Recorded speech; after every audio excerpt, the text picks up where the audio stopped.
listening live to the Angel Rock. I am your host, Lorilei Potvin. You are listening on, sorry, my brain's getting ahead of me here. You are listening live on United Public Radio Network, also known as UFO Paranormal Radio Network, brought to you outside of New Orleans, Louisiana. Give a huge shout out to Joe Montaldo, who started the network and also still owns it. He has some great content of his own. It was just my 3rd year anniversary here in my home here with the Angel Rock. I was just saying to our wonderful guest, you're going to love him, that I did a show Monday through Friday in a previous network, but it never felt like home, and it sure feels like home here. So I want to remind people, if you are listening live and you want to watch the show, please come over to the UFO Paranormal Radio Facebook page, as well as the YouTube channel.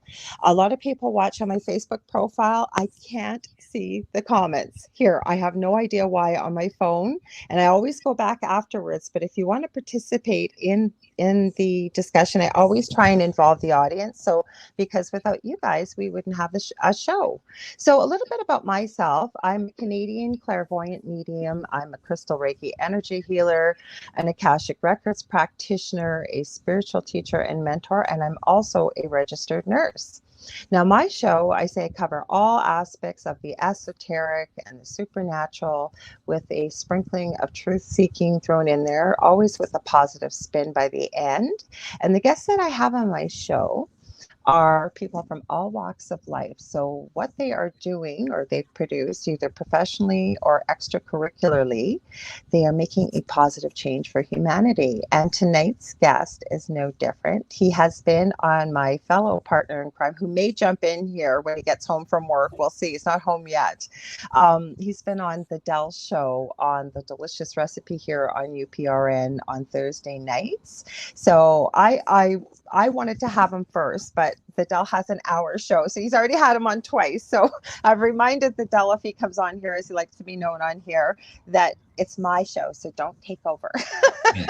So the guest that we have tonight, he's a historian. He's from Ireland. His name is Tom Reilly, and I'm going to read a little bit about what I was shared from the PR agent that he has that we absolutely love. He sends us the most wonderful guests, so a huge shout out to Gavin Lee Davies. It says, historian Tom Reilly has single-handedly taken on the might of academia with regard to Cromwell and allegations of his complicity in civilian atrocity stories in Ireland. Change that, and you change so much about the understanding of Oliver Cromwell. Tom has appeared on national TV and radio, both in the UK and Ireland, and most recently with George Norrie on Coast to Coast AM. Where am I here? Oh, and chat shows. His books on Cromwell have been reviewed by all of the national newspapers in Ireland and many in the UK, including one on the front cover of the book supplement of the Sunday Times. The book we're going to be talking about, his newest book, The Protector, The Fall and Rise of Oliver Cromwell, is his first book of fiction. And in brackets here, it says, even if it is mostly nonfiction. Perhaps the most remarkable aspect of Tom Reilly's trenchant defense of Oliver Cromwell is the fact that he is a native of and has lived in the town of, I'm probably going to get this wrong, Drogheda? Drogheda? Did I say that right? Not bad. Okay, Ireland, all of his life. Drogheda is one place where Cromwell is alleged to have committed civilian atrocities, easily the biggest blot on his career. Welcome, Tom. I'm so glad to have you here. Thank you very much, Lorilei. That was a very good attempt at the pronunciation. The G is silent, believe it or not. So it's like a H. It's Drogheda. Drogheda. Okay, well then I was way off. I'm usually pretty good with names. I speak 3 languages, but Ireland, I have never been there. I would love to come one day, but I know that, like the name Siobhan, for example, most people cannot pronounce that name when you see it written. Am I right? Yes, absolutely. There's a few more, like Niamh. That's spelled Nimh. And it's Niamh? Niamh, yeah. There's also Cuiva. Cuiva is Caoimh. It's just the Irish language, so it's a bit messed up. But no, you did very well. Congratulations. You're halfway there. I'm halfway there. Okay, so for our listeners, so 'cause we have people listening from all over the world, every country, tons of people listening live. So welcome if you're just tuning in. We are happy to have you here. We are live with Tom Reilly here from Ireland. Who is Oliver Cromwell, and So why are you writing books about him for people that haven't heard of him? absolutely. Well, you said a very eloquent thing there about 2 minutes ago. You said something like that your guests come on the show and they've usually done something either professionally or extracurricularly Mm-hmm. that's positive and Right? contributes. I can't remember exact paraphrasing now. Whatever you said, Yeah. humane, and something positive for the world. And to be honest, that's what this is for me. Oliver Cromwell, if you inhabit or have ever inhabited um, Western Europe, more than likely you'd have heard of this guy. He is a household name in the islands that surround me. I've heard his Um, name. I just didn't know a lot about him, but I've heard of him. well, Mm-hmm. that's good that even that's interesting to me. So what he was he was a very divisive figure insofar as you either like him or you loathe him. He essentially caused an uprising, or at least was involved in an uprising in the UK, where he usurped the throne, and they chopped the head off the king, and he eventually took over as head of state. He's the only commoner ever to have ruled Ireland, England, and Scotland, but yet Wow. his legacy in this country, in Ireland, is particularly bad because at one stage he came over here to subjugate the Irish, and that's exactly what he did. So if you're Irish, you will have a very preconceived idea because you will no doubt have experienced the Irish educational system, where you will have heard horror stories of things that Cromwell is supposed to have done. It's like mentioning the word Hitler or Osama bin Laden or Saddam Mm-hmm. Hussein. It's got the same connotation. You think to yourself, Wow. this guy was an animal, but he wasn't, and that's what I am setting out to do. As you said there, I'm trying to correct a historical miscarriage of justice.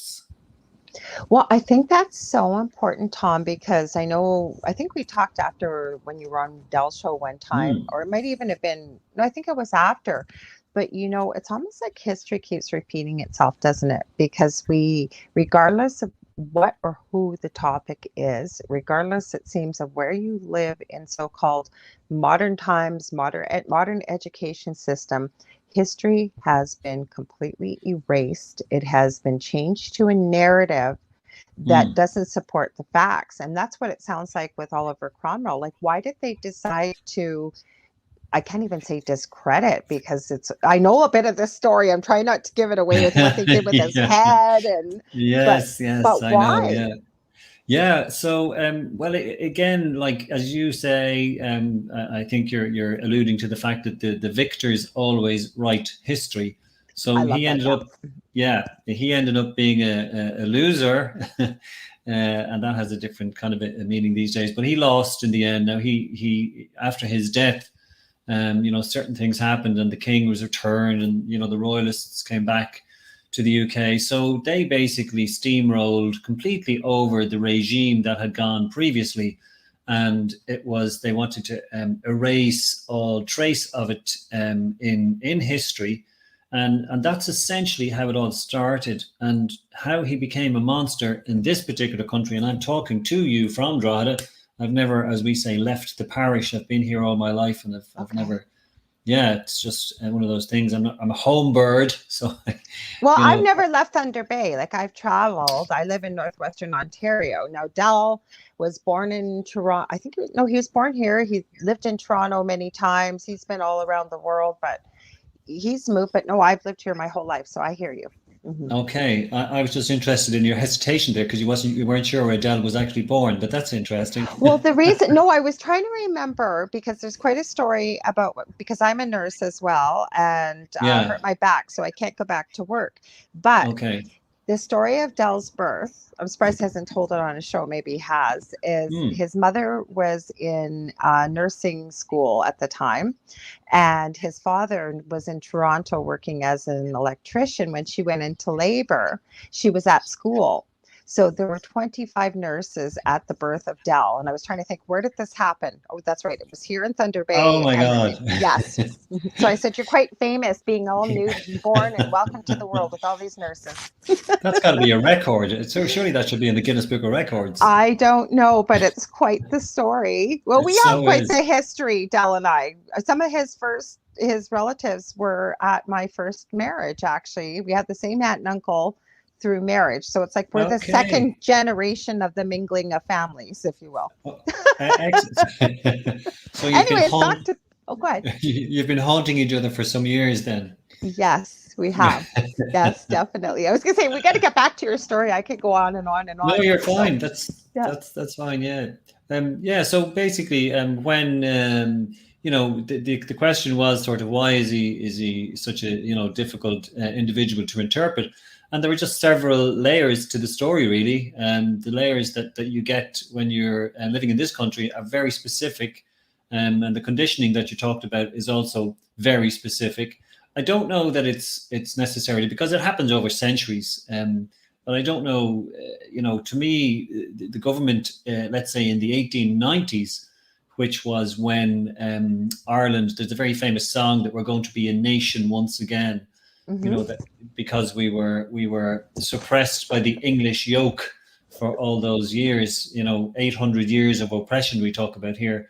So Right. during that time, they decided that they would, lots of Irish things started around then, like very specific organizations that would be very Irish to counter or even to contra the English, Yeah.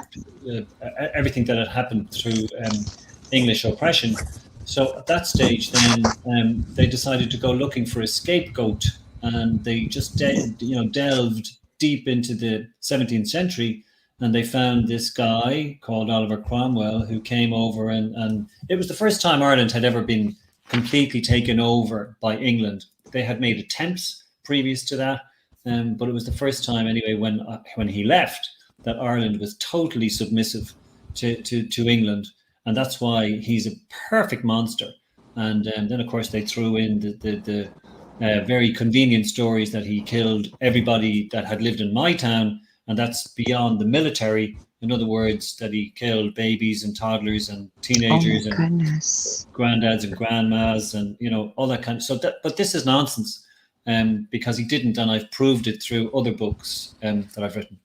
I was writing because lots of times when something comes up, I make notes. But you know what I was wondering, and I'd love to hear your thoughts. Do you think that they villainized him to this day, sort of to keep the people thinking what a monster he was versus getting any ideas of him being the first commoner to, lead the people and defeat the king, right? We don't want, because when you were talking about that, I was thinking maybe Oliver Cromwell's ghost could come back here and give a few people in charge over in Canada a kick in the butt. But you think about it, right? Because Yeah. if you villainize them, people aren't going to get any ideas about doing what he did back in his time because it was monumental. Would that be also a reason, do you think?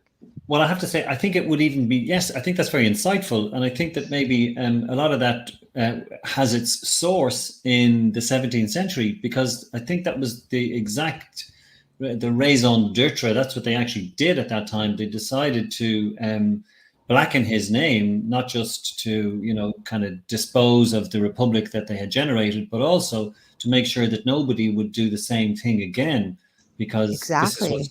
going to happen, and even the regicides themselves. So a regicide is somebody who kills a king, and Oh, there I've never were, heard that before. Okay. I'm going to it's write an that down. interesting, yeah, it's a good name. But there were several of them who signed his death warrant. So they were all hunted down, again, when they lost, let's say, the game of politics, and they were all either hung, drawn, and quartered, or imprisoned, or some of them committed suicide. In fact, there's a very interesting story of two or three guys who made it to the New World, which is across the Atlantic to America. I can't remember, was it North America, Canada? I can't remember, but I think they're running around from the king's men in the 17th century, trying to on the run, trying to get away from them, and they're eventually found.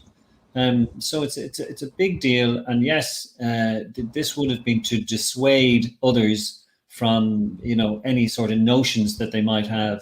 But there are different levels here, Lorilei, because when you consider the country that I live in and the country that's beside us, it's very convenient for us to be the victim of all these 100 years of oppression, and these days we're trying to not so much ignore history, but put history in its place and understand that the economic, religious, military, social situation back then was completely different to anything that's current.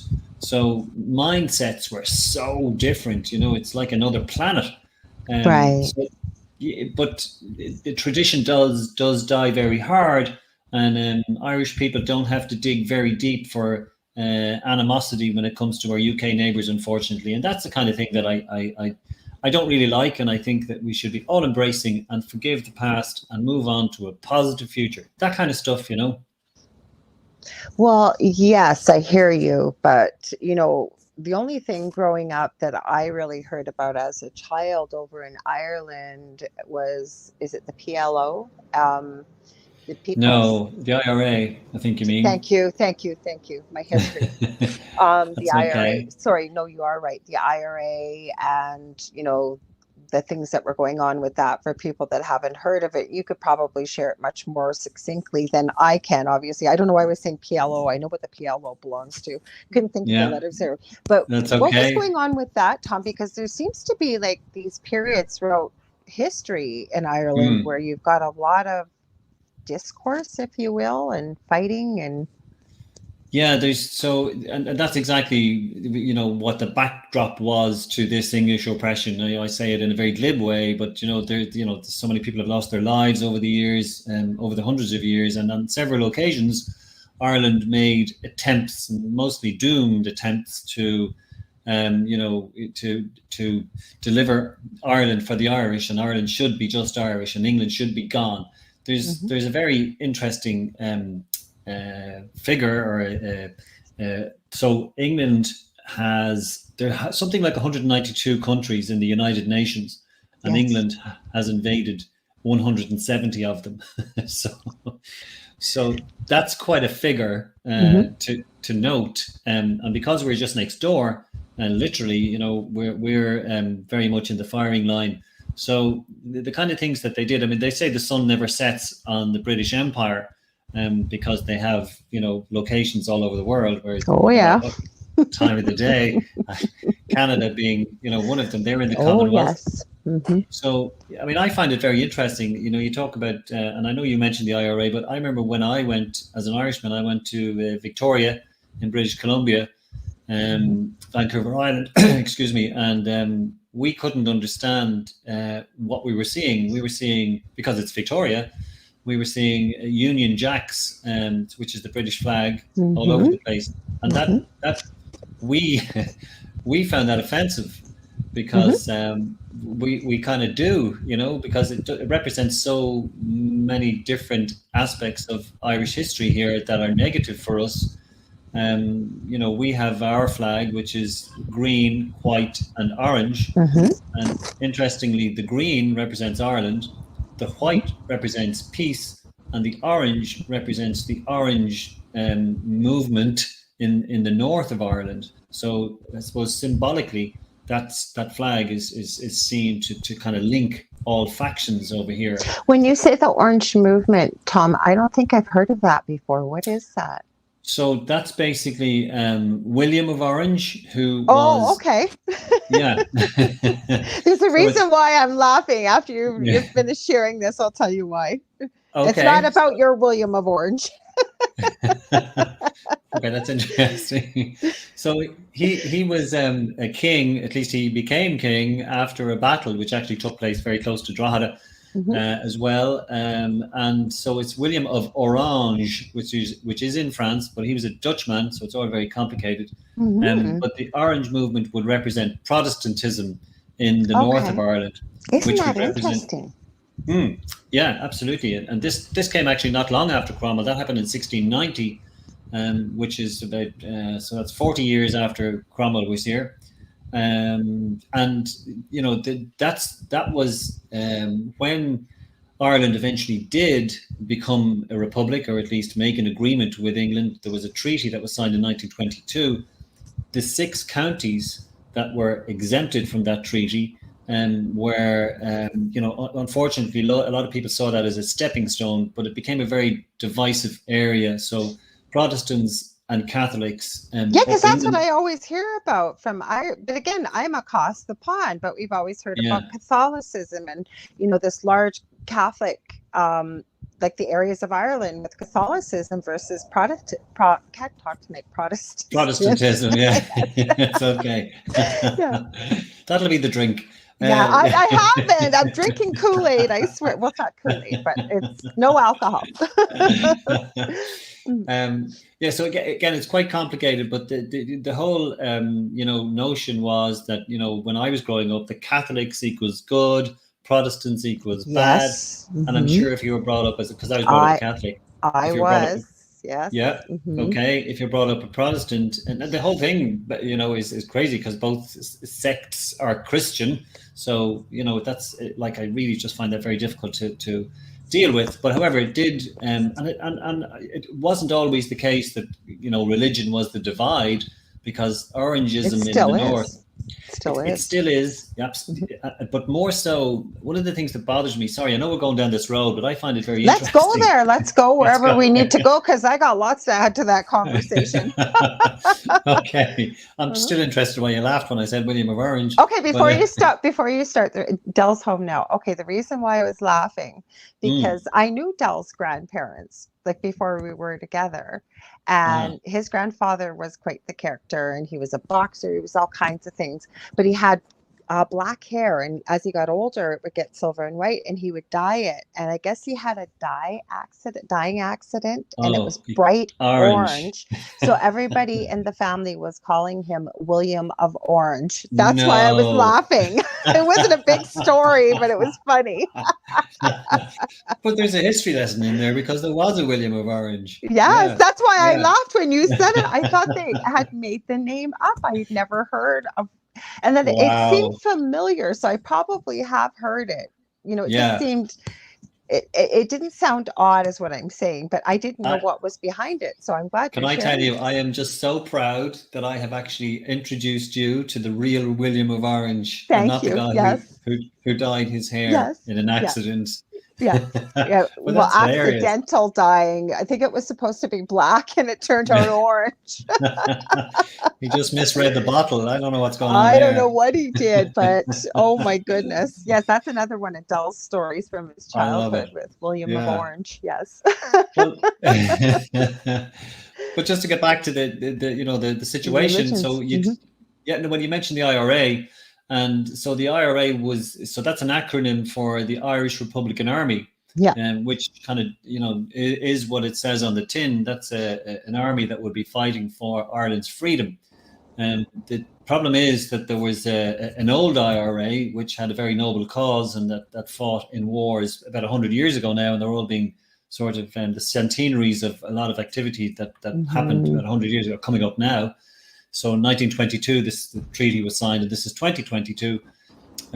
But there was a new breed of IRA that came out of the 1970s, and that was a very different animal. That was an organization who committed atrocities. Yes, that's what I was familiar with. Yes. Yeah, and you know, but equally on the loyalist side, there would have been other terrorist organizations who would have committed atrocities too. So it was a kind of a tit for tat thing going on for most of the time that I was growing up. But thankfully, that's gone. The Good Friday Agreement was signed by all stakeholders in 1999, I think. So it's about 30 years old now, and that's effectively like the armed terrorists lay down their arms, and there is no Okay.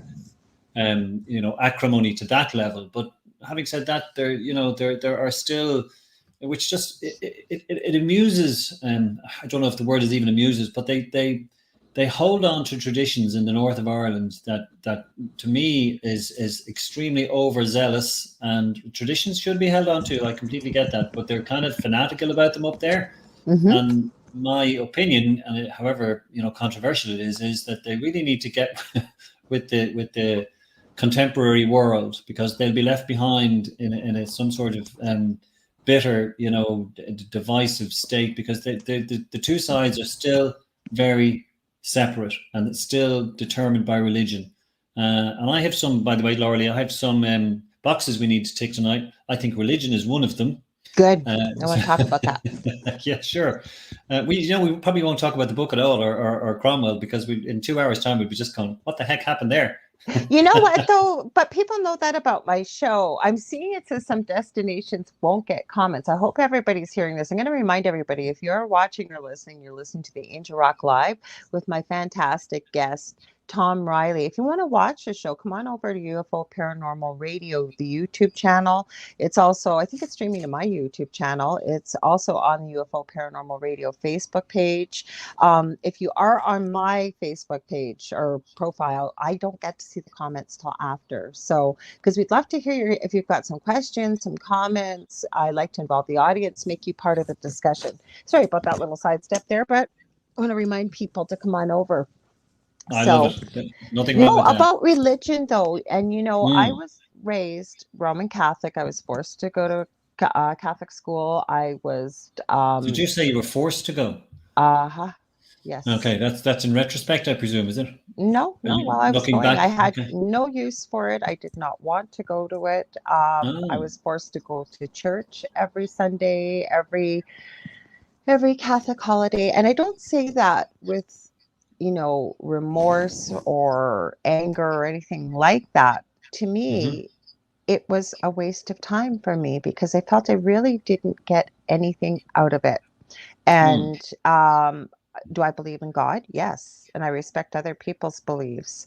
But even with the paranormal situation we were through in the last 11 years, I've seen some comments below our TV episode like, well, the problem is you people don't get right with Jesus. You're living together and you're not married, or these Southern accents. You can hear them when they're saying this. I'm not saying people from the South say that. It's just there was one comment in particular that I knew where it came from, and it was like, seriously. So to me, we had a lot of people stating, well, your problem is you don't have a belief in God. Okay. And to me, with religion, and I have said this for years, and if some people need it, it's not my job to judge, but religion is a man-made created entity. I really believe that. Love to hear your thoughts. Oh, my head is currently bursting. Oh, wow. Yeah. So many things. Almost every second word there, I was thinking of say this, but I just, didn't want to interrupt. You can interrupt it. Go ahead. Well, just I've been so just the whole Catholic thing. You see, again, it's interesting to hear you say that about your upbringing, because I suspect that it wasn't, pervasive in your society like it is in mine. In other words, every household, with some exceptions, obviously, but. Generally, I think it was something in the 60s when I was growing up, and I know I don't look that old. You're supposed to say that. I was born in 65. I'm going to be 57 August 15th. I never hide it. So now we know that's not true. So, but thank you for. and you don't look like you were growing up in the 60s either. So yeah, no, I'm 62 this year, so it's a thing. But I would not have thought that. Thank you. We're very privileged to get to this age. That's the way I look at it. Because lots of people didn't make it. You're right. So it was completely pervasive in my youth, and our lives were punctuated by the Catholic faith and all of the holidays or the holy days, and the first communion and the confirmation. All of that stuff was, and you went to mass religiously. Yep. You know, and not only did we have God in the church, but we had him at home, we had him at school, you know, the Catholic God. So we, you know, so it's very much ingrained in your psyche here. Yes. And it's, if you try to get out, which I have done, out of the it's not even an organization, whatever it is, it's very difficult. Dogma, I call it doctrine and dogma. Absolutely. Yeah. It's very difficult to unravel all of the things that have been raveled, if that's a word. It takes a lot of work. It does, because it's ingrained when you're very young, and that's we're like a sponge at that age. So we take in things we don't even realize that we've accepted as true and believe. You know, that becomes our beliefs. Yeah. I'm going to take it at just another stage, if you don't mind, because absolutely. I'm going to say that I believe it's a form of child abuse, because I do believe that that's you know, a very significant aspect, and it's still obviously the same today, because impressionable children are being taught stuff that are, in my opinion, that is completely erroneous. It doesn't really stand up.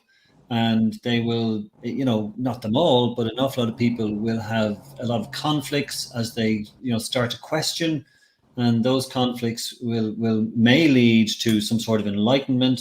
But more often than not, it just leads to complacency.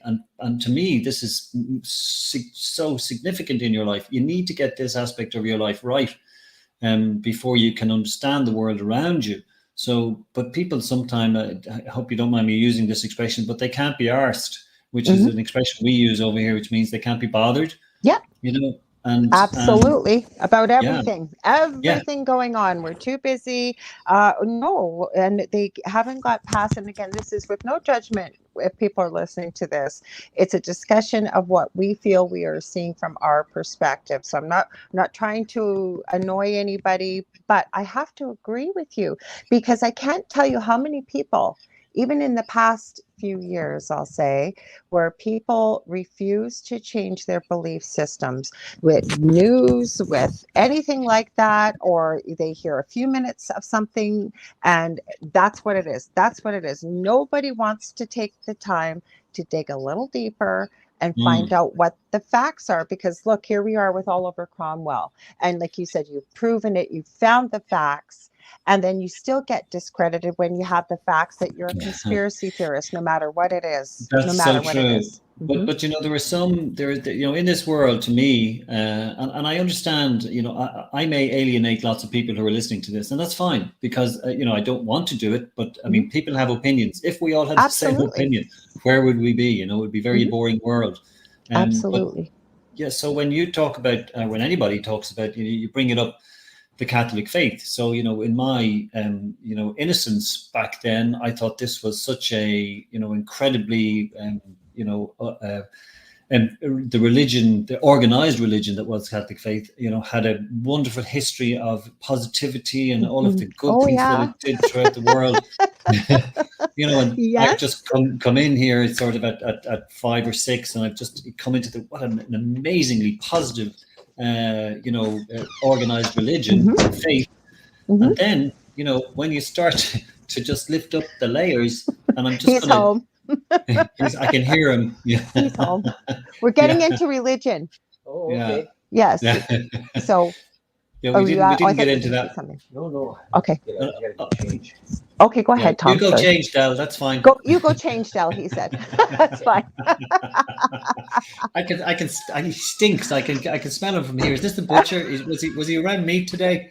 He's always around meat. That's what he does. He doesn't stink, though. I'll tell you that. Okay. You see, you only see the best.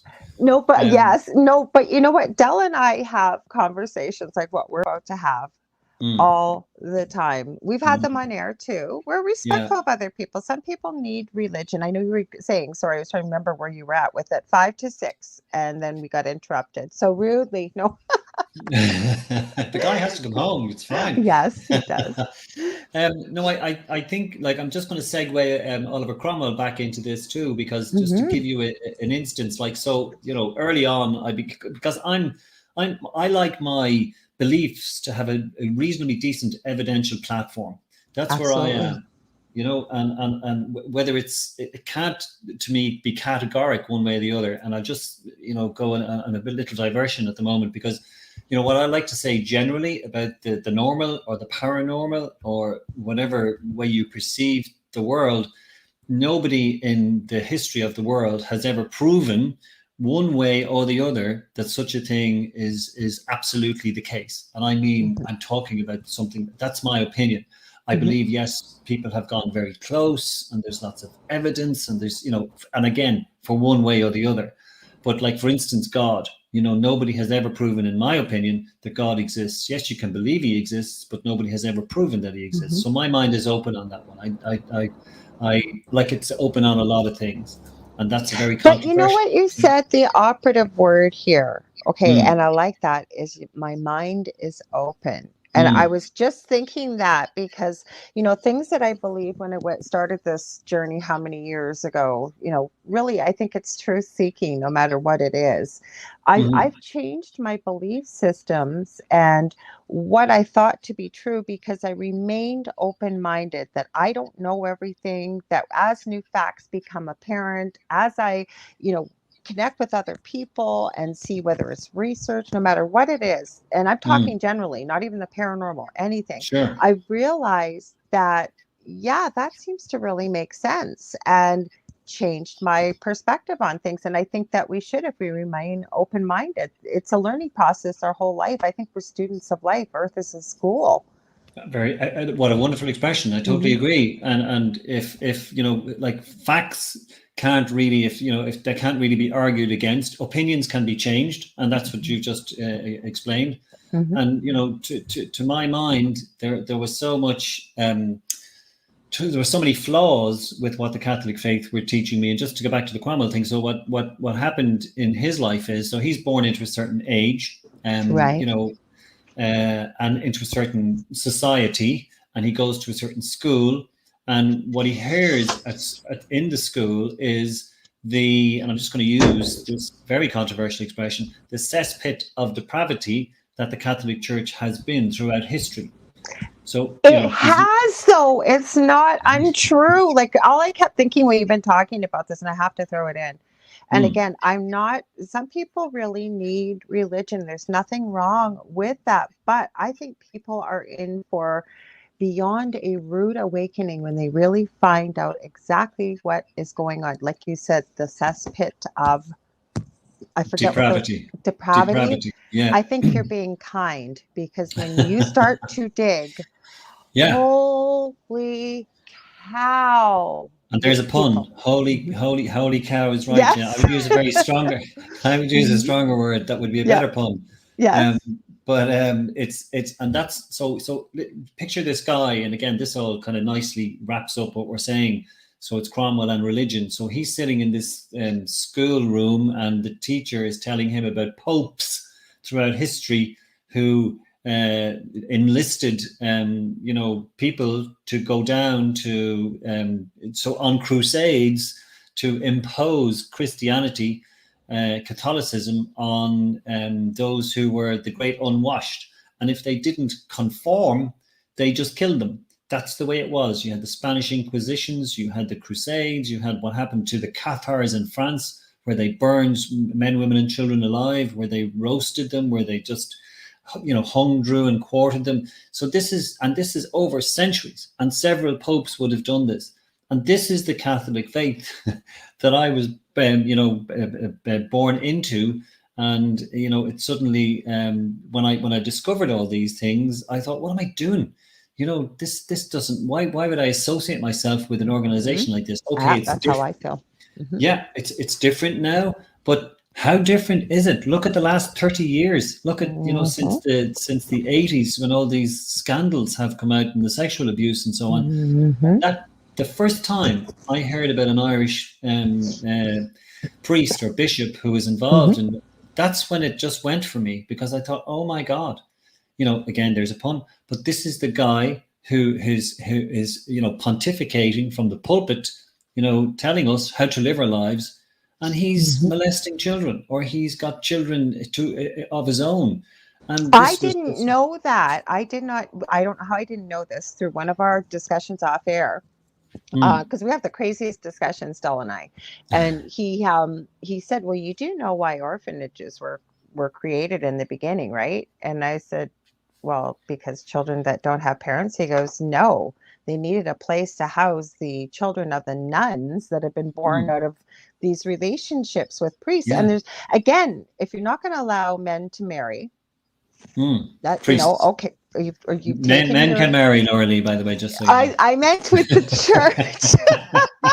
I meant with the church. So if you're not allowing priests to get married and Yeah. you take that vow, Mm. that's fine. But then, like you said, they're standing up at a pulpit telling people basically, do what I tell you, not Yeah, what I not do. what I do. Yeah, Mhm, exactly. And that's the irony, and that really bothered me. But the other mhm. thing that I can point to very easily and very clearly is that we have names over here. We talk about the Irish language, and this is how I know these things because there's a name. There are two names here that are very interesting. So there's MacIntaggart and Mhm. there's Macanesby. Okay, Okay. so Macanesby and MacIntyre are very Irish names, and what they actually directly translate into MacIntaggart is Mac an Taggart, which is the son of the priest. Macanesby is Oh. Mac an Aspig, and that's the son of the bishop. So what I'm saying there is that Oh. years ago, hundreds of years ago, before these man-made rules came in to say that priests couldn't marry, and I don't know Because when they men came in. can. I know some who actually have. Exactly. Me too. Yeah, yeah. I'm a big advocate of marriage, by the way, so I'm not going to knock marriage. It's a Oh, terrific I don't knock institution. marriage either. To me, Absolutely. love is love, and my Yeah. eldest son is part of the LGBTQ community, and Yes, his I'm life aware. partner, no Yeah. problem at all. I think love is love. Mhm, Yeah, absolutely. No, yeah, I could completely agree. mhm. But those, those, I don't know. It's just such a when you go back and think of the fact that priests could have children back in the day, bishops could have had children. This was legitimately, if you know what I mean, back, that whatever you took from that story. So they actually used to be able to have children. They used to be able to marry, and then suddenly some different regime comes along and says, "Oh, do you know what we'll do? They'll just be dedicated totally to God, and they won't have any distractions with women, and let's just have that from here on in." And now suddenly they've got this, and as far as I'm concerned, priests in Ireland, they're down to a trickle in terms of ordination right now in Here too. 2022. Here too. Yeah, I would Mhm, I would believe it. Yeah, and the future isn't really very bright because a lot of the priests who inhabit or run parishes are getting very old. So the new generation are not coming through. New churches will not be built in this country. That says an awful lot. Maybe in 100 years or 200 years time, it will have said an mhm, awful lot more. But even in this country, people are a lot less religious than they were. I think there's something like it's either 10 or 15%, and that's a high percentage of people who have no religion here. mhm, So they would be atheists effectively or agnostics. mhm. So and to me, that's the trend because people are no longer sort of willing, and here comes, it's always going to be controversial when I open my mouth, to accept the fairy stories that they were taught, Mhm. as truth, when they were children. So they're much more accepting of a logical world in that area, in the religious Mhm. area, than they are of. I mean, look at all the gospels that were left out of the Bible, for Thank instance. you. Thank you. From when I first met Dell, I kept saying, "Well, you do know," like when we got together. I mean, I've known him, but when we got together as we were dating one another, and I said, "Well, Mm, you do know that the Bible is a man-made instrument. That there are so many different versions and gospels and pages and yeah, what have you. That yeah, some man or men." Probably, I don't think they had women back in those days that would have made those decisions. no, That no, probably not. That only certain books were going into the Bible. mm, And for the longest time in the beginning, he used to say to me, "You hate the Bible." I said, "I don't hate the Bible." I said, mm, "There's a lot of wisdom, but what people don't realize back in the day, too, when you start to dig into it, and Dell does know the Bible better than I do, mm, is that I think there's a lot of parables. I think there's a lot of coded language that's in there that they weren't quite able to say that they wanted. Plus, I believe there's a lot of information, a lot of truth that was left out of there. Well, yeah, absolutely. To me, you see, it's a very look. It's 2,000 years old, Mhm. or thereabouts. I don't know. I mean, I have difficulty with the fact that our morals were handed down to us by a super natural being on a mountain to an old man on tablets. If you know what I mean. Mhm. I've got a lot of trouble with that. I've got a lot of trouble with a lot of things. Mhm. But a lot of it is symbolic. I get that. You want me to join But you? Hang on one sec, Tom. Yeah, sure. but pop in downstairs because I got my headphone. He asked, "Do you want me to join you?" I said, "Yes." He came in here earlier and I was listening to you, so he's going to pop in down below. As soon as he does, I'll let him in. Go ahead. That's Sorry. fine. Let's. No, You know he'll what? join I don't. If in. people don't like this discussion, and I understand if you don't. No, it's I. That's why I prefaced it with, this is our opinions and what we believe to be true. We're not telling people to believe this. If something, tweaks within you, like, why are people talking about, why are they saying it? Take a look for yourself. We always tell you, do your own research, go down that trail, dig a little deeper and see what you find. I don't make arbitrary comments unless there's some Mm-hmm. sort of substance behind them, and this Yep. is where I've gotten in life, because I am by nature a cynic or a skeptic or whatever, and this is what I mean by earlier. Mm-hmm. It's like some very clever man like Voltaire or somebody said once, it's very foolish to believe something with a lack of evidence. Now Mm-hmm. that's a whole other conversation, Mm-hmm. because there are levels on levels, and there's something that can. But like when it comes to the Bible, I don't believe that it's a book that has much relevance these days. I mean, even in when it was written, I think I'm guessing now, but I think it was something like 70 years after the events. The first Gospels came into being. No eyewitnesses, by the way. None of these people who wrote the Bible actually saw what actually happened. I Mm-hmm. think 70 AD was, or maybe it was 70 and anyway, it was maybe 100 AD, before the Bibles actually came to be written. So yes, they were written by men, and they were written by people who wanted to the world to adopt a particular message, and the Narrative. relevance. Yeah. Mm-hmm. Yeah, narrative. Yeah, the relevance of it today, and I know a lot of people will disagree, but unfortunately, the trend these days, certainly in this country and in a lot of countries in Europe, they will become post-Christian very soon. The UK is probably going to be the first post-Christian country in the world, I'd say. The Nordic countries, Scandinavia, they all, I don't know the percentages. I'm talking very generally here, but there's a very high percentage of the population in those countries who are now atheists. And I have to profess that that's where I am. Mm-hmm. I haven't, I've also written a book that's called "Hollow Be Thy Name," Mm-hmm. as opposed to hallowed. And I don't believe, because I haven't got the faith to be able to take that leap, and I don't believe that it's a logical way to think. Yeah, but that's okay. Like Mm. when I have conversations with different people, like I said, I believe in a higher power, as I call it. Do I Can I believe? press you? Can I press you, Lorilei, just on that? Absolutely, Would absolutely. you mind? Okay, because I'd like you to throw a shape or a form around that if you could. It's just is it going Okay. to be? Is it going to be? I beg your pardon. Just let me finish. Sorry. Oh, okay. Sorry. Okay. Now I'm going to interview you. No, Go it's ahead. just like, is that shape going to be oblique? Is it going to be, for instance, like why is God is so I presume we're not going to agree that God is an old man with a beard sitting on a cloud. Absolutely You not. know, okay. So is it a 25-year-old blonde? Is it a Nope. teenager? So Nope. how do you throw a shape around that being? Okay. So we're going to get into quite the discussion here then. And again, my belief, all I'm going to say is I have studied near-death experiences for 40 years professionally as well personally. I worked in palliative care. I am writing a book myself, actually 3 of them. Oh One of them wow. is collecting incredible, unexplainable experiences as nurses, some first responders that we see at the end of life before somebody passes. Mm. So, as I understand it, right now in this moment, we are all here for a reason. I believe in reincarnation. I believe we've had thousands of past lives.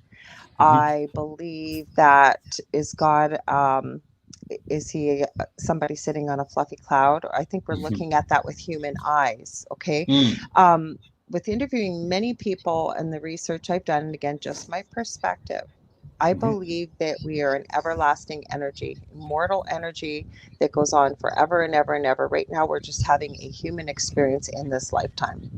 So when we come here, and this is going to sound crazy to some people, maybe to yourself, we choose to come here. That, like, there, as I understand it, Do you mean to souls are. Earth? Yes, absolutely. Mhm. Because we come in here with spiritual amnesia. We come in here with amnesia of all of our previous lives, most of us. Um, we come in here in these dense, heavy, fragile, clumsy bodies.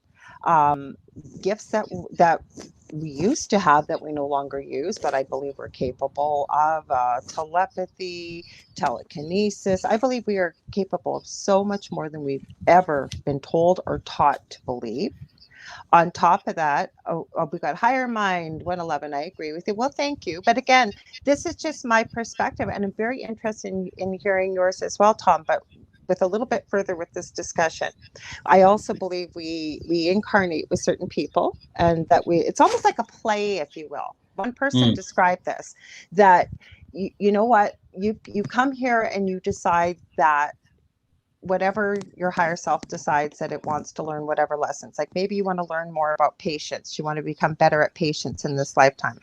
Well, guess Mhm. what, you're probably not going to get thrown into a Buddhist Zen monastery. Your life is going to carry on. You are going to have people pushing your buttons your whole life, and either you're going to get it or you don't. I think you got free will to do it. But when we pass, I believe we go back, I call it going back home. We go back home. It may sound strange. Do I have proof of this? And I know that's what you're asking for. No. I'm bursting here, but keep going. I know, I can see it. I can feel it. The other thing is that with what we experience paranormally, and you know Dell well enough now, Dell is still a skeptic to this day. He Mhm. cannot explain how he has been thrown 15 feet across the kitchen, his arm cut. There's if he when he joins, if and when I will get him to share that with you. He didn't even tell me for 2 days because he had to pull out all the electrical. He had to test it with his battery. Like, he has that kind of mind. So that's what I believe. I don't actually call God God. I would call it source energy, where we come from. I always say, do I have all the answers? No. I Mm. don't think none of us will have the answers until we do pass from this lifetime.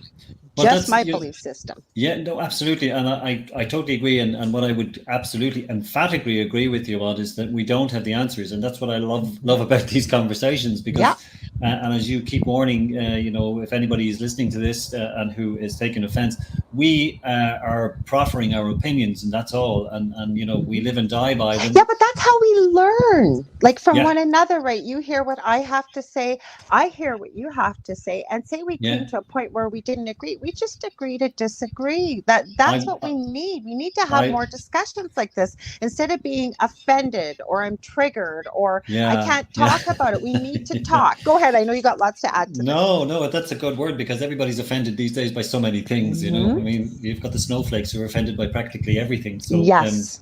but we're none of us are snowflakes here.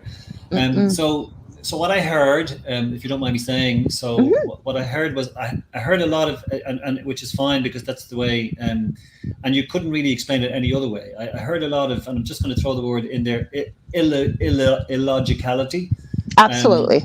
yeah, and that's because it's very difficult, and that's the cliche that I'll throw back at you. I also heard you just mentioned about near death experiences that Hmm. you say were unexplained. Now, somebody would say it wouldn't be me, because I'm not an expert in by any manner of means in this. I'm just having a conversation, and somebody will explain those near death experiences to you from a physiological point of view, from a biological point of view. I can't do that. but I would prefer that I've answer. heard it and I understand it, but I'm going to tell you something else. Okay, the first week I did my show, it's funny I brought it up. I never do from my previous network. Okay, I was mentoring a young gentleman. I used to work with a Facebook group quite a bit. I no longer do that here. And I have a friend, I don't know if you've heard of her, Heidi Hollis. She is the first person supposedly to have coined the phrase Hat Man or Shadow Man. She's actually over on Coast to Coast AM. She has her own show over there. Okay. She was on my show. I didn't really know her. Okay, and this young gentleman I was working with, and again, I hear some pretty strange things from people, and I always Sure say, you not do. my job to judge, and just keep an open mind, because I think the truth will prevail eventually. It always does.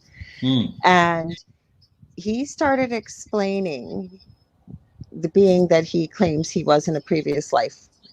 He starts explaining heaven, and Heidi has had some very strange experiences in her lifetime. She's fascinating to talk to. I just messaged her. I need to have her back on here soon. She said yes. So those two never met before, and I don't have a copy of the show. I never got my archives. I'm kicking myself because there were so many good shows we had done over there. But they were finishing each other's sentences about what they had experienced and witnessed in heaven. And it was not a near-death experience, neither one of them. Well, you see, when I hear these things, and I'm sorry because I'm a little feisty this evening. I do apologize. Okay, let's get feisty.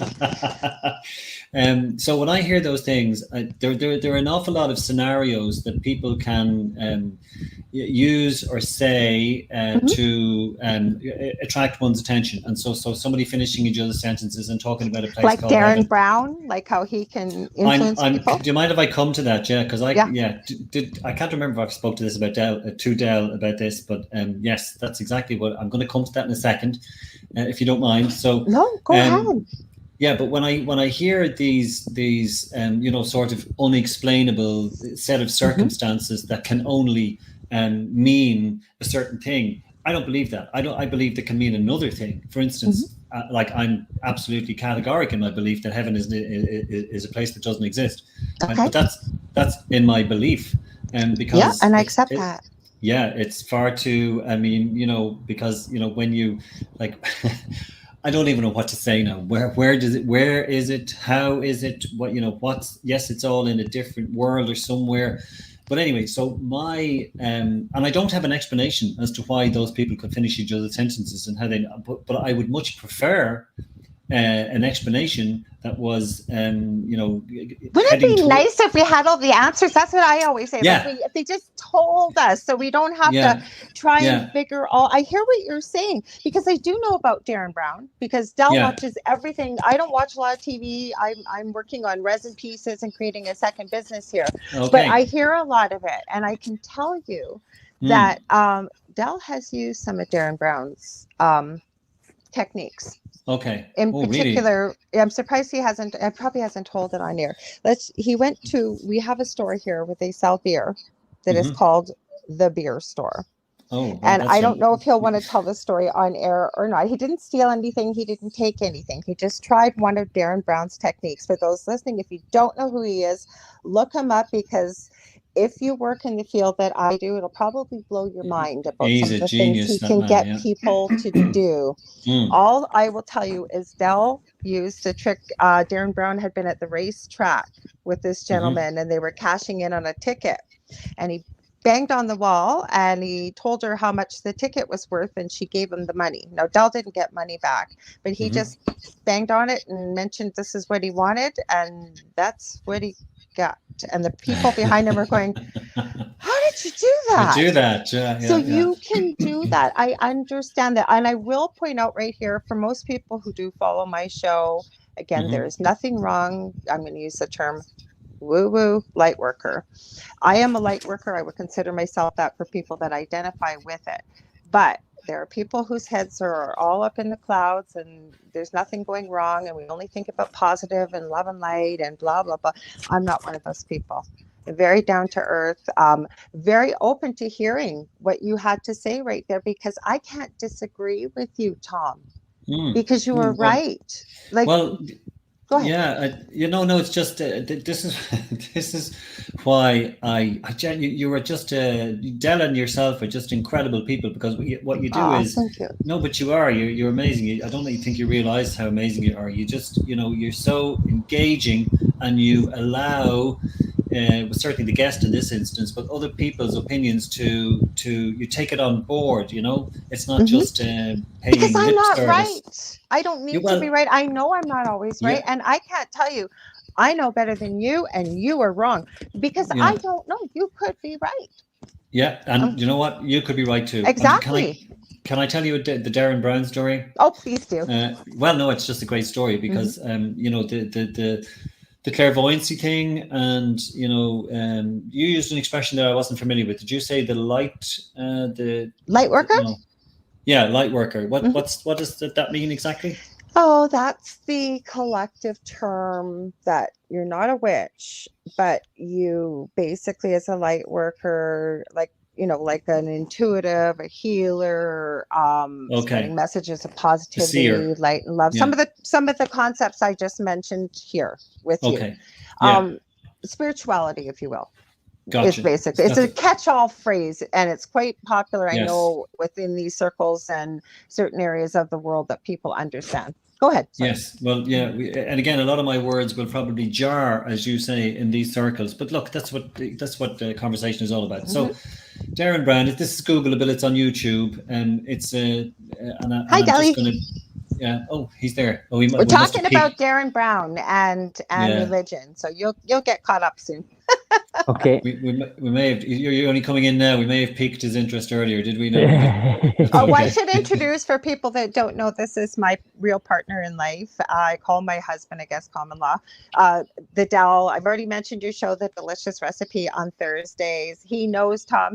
But Tom's right about to get into a good Darren Brown story. Oh, good. Well, yeah, I'm just raging you missed the Bible conversation that we were having, Del, because I believe we navigated it well. Yeah, we so did. Yeah, we were on the same page. Yeah, that was page 28, by the way, just in case you're curious. And I told him about William of Orange, because there really is a William of Orange. Oh, is there? Oh, wow. Oh my God, how did you not know that? She told you the story about why my she did the hair. Yeah. He dyed the hair, and it turned out to be a bad accident. Yeah, it did. Yeah, and he left it. Yeah. Yeah. Hey, it's his trademark, but nobody. You seem to miss the whole point that he was William of Orange, who was a real character in Irish history and Irish when he mentioned history. This name, I started laughing, and I said, "I'm not laughing at your William of Orange. I'll tell you after your story what the William of Orange means." I thought she was being quite rude, but we let you away with that. So the Darren Brown, and forgive me, Dad, if you're hearing this for the second time. No problem. So anyway, he is an English. I don't even know what word to describe him. To me, he's a genius. But I think he is. Absolutely, he's brilliant. He's a reader. He's a seer.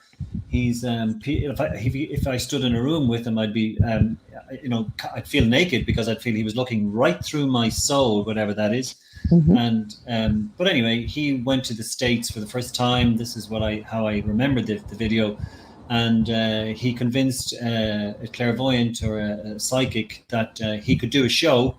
This was an American lady, and she said, "Okay, well, let's do a show." We got a lot of people in an auditorium, but when the show went out, and it's probably went out on TV here, but it's on YouTube. He explained to the viewer that what he was about to do was he was about to put on a performance, and he explained that performance was an act. And he explained very clearly that it's only an act, that he doesn't see people, or at least he wouldn't see people. He's not going to connect with the other world.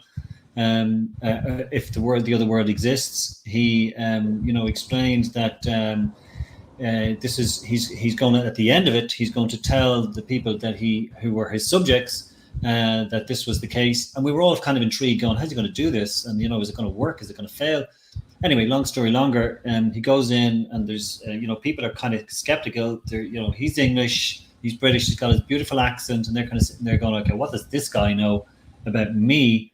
And very quickly, he, and you know the story. He picks something that, how could he know this about this lady? And then maybe your aunt has died, and he might say something like, "Oh, she used to make candles." And then suddenly, she's gone, "Oh, okay, yes, that's definitely me." And she died in a motorbike accident. Now, how could he know these things? And he says other things. And I know, Lorilei, that this is your world. But anyway, I've seen this video, by the way, and even I was astounded by it. But Del has studied Darren Brown very extensively, so I have seen a lot of the videos that he does, and my appreciation for the genius of Darren Brown, and I will give him that, is he also shares a lot of his secrets.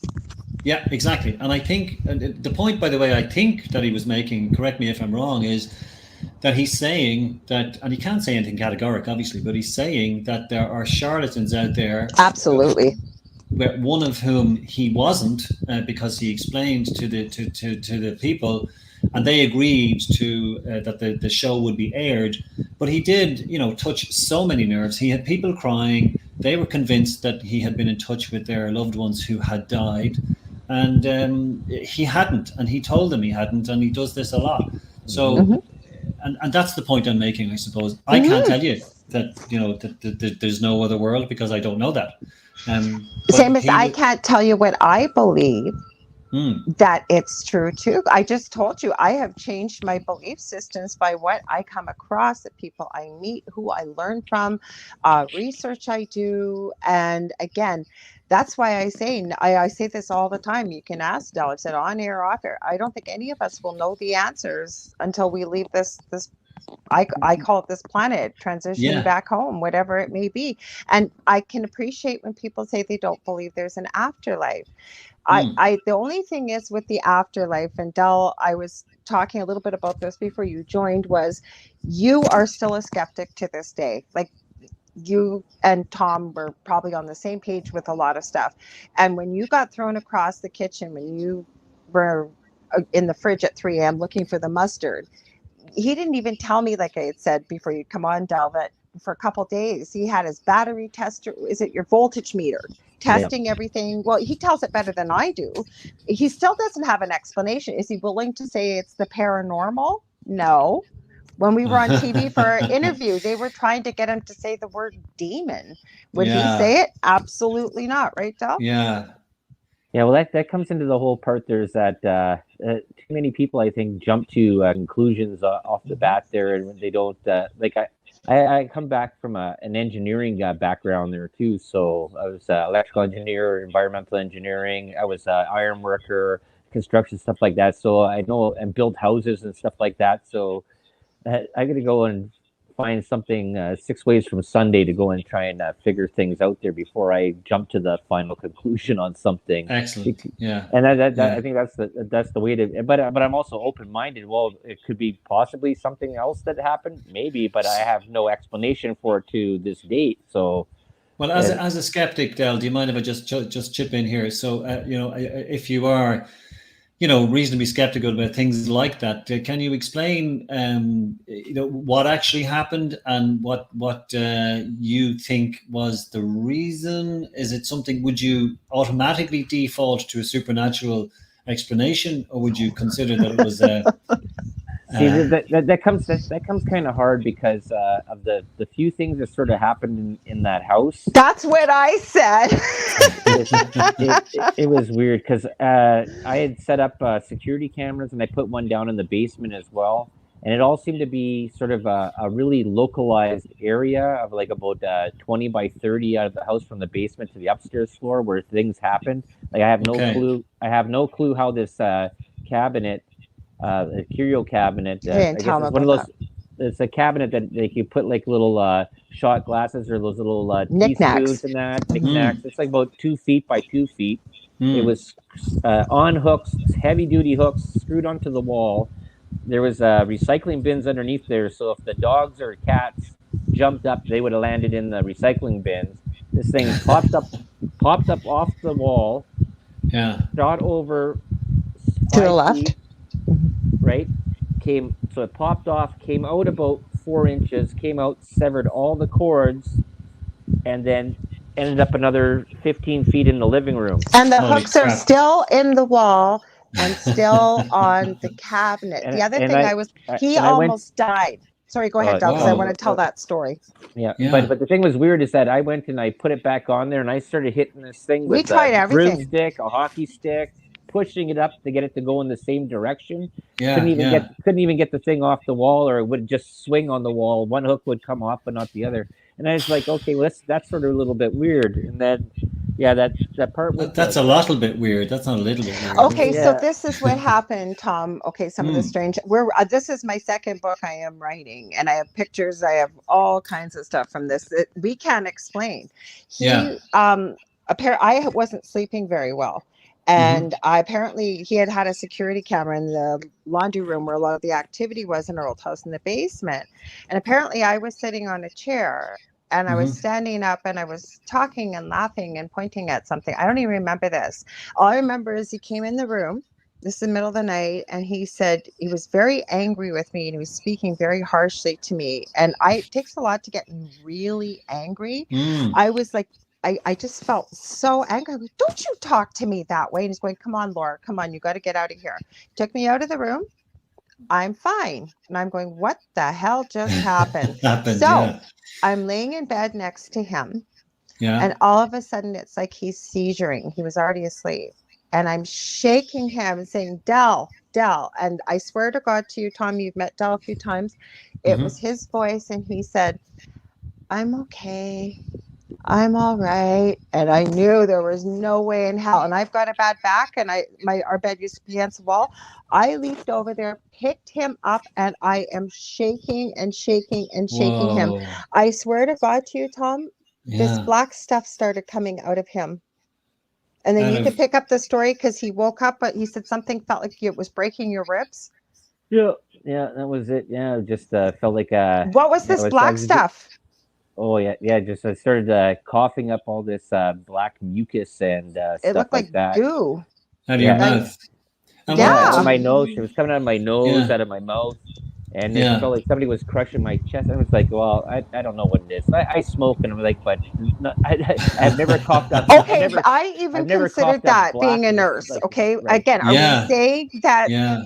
But I'm telling you, a lot of strange stuff went on in that house. A lot of people besides ourselves experienced strange stuff. Pictures. Again, are we saying there's a heaven, there's a God, no, but there's no explanation. Yeah, you see, this is what makes conversations like this so interesting, because you can't discount, that sort of a story.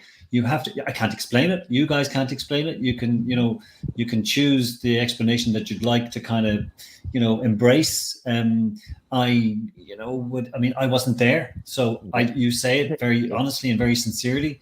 And that's, but my starting that's point. Why I took pictures. I almost took a picture of what he had come out of him. And I thought, oh, that's a little bit much. And I'm kicking myself that I didn't.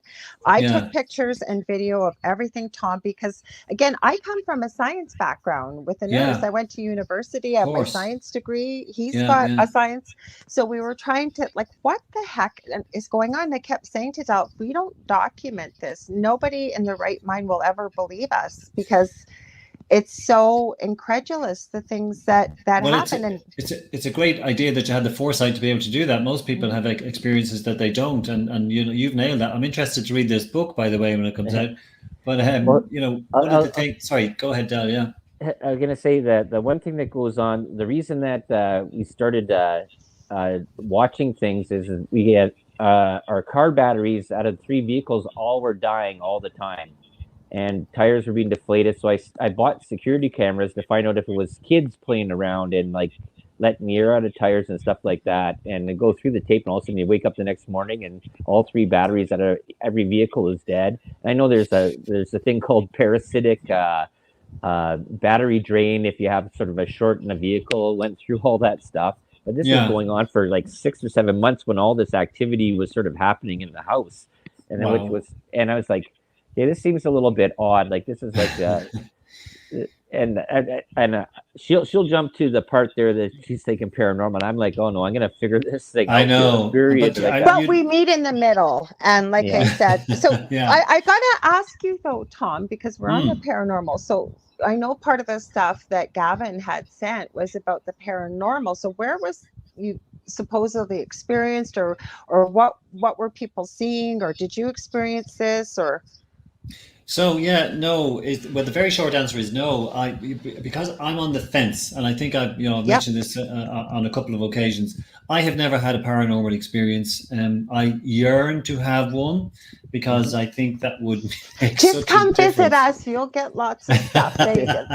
I never thought I'd have a discussion about fairies with Del. Let's put it that way, and little people. But I digress. Go ahead. Sorry. Yeah, no, that's okay. Yeah, absolutely. No, it's just that there are so many things that would, and this is the problem with life. You're never going to get that epiphany.